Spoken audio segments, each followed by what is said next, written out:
A rekomandohet për shembull, po na shikojnë shikuesit të cilët janë 50-60 vjeçar dhe nuk e kanë marrë këtë vendim deri tash dhe thonë, "Ok, po pse jo ti largoj syzet e dhon." A bën këtë moshë? Po është moshë ideale për ne. Se në çat kohë kemi zakonisht për persona që mbajnë syze progresive. Po.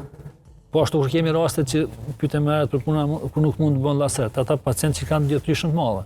Edhe ajo mund të largohet. Largohet procesisht me këto thjeza që në intraokulare pa largu fare, domethënë thjezën normale të syrit. Po. A është vështirë më adaptu në pas intervenimit? Realisht, adaptohen shpejt, sikur tha personat që mbajnë syze progresive që kanë atë fillimin e sa ditë që tesa realisht adaptohen shumë shpejt realisht. Është ideja se truri i tyre shumë shpejt e menaxhon atë punë që shef larg edhe afër me lindet që i ka brenda sy. Edhe kjo është intervenim. Bëhet me antrezeve të ultrazonit, nuk kemi prerje realisht, nuk kemi qepje të syrit, pacienti po ashtu shkon me njërin shpejt. A ka diçka që duhet me pas kujdes ato ditë e para? Patjetër, gjithmonë atë rreziku për infekcion. Na i shpjegojmë gjithmonë, drita është pak sendi më i vogël, na gjithmonë frikojmë në aspektin e mos kemi ndonjë infekcion.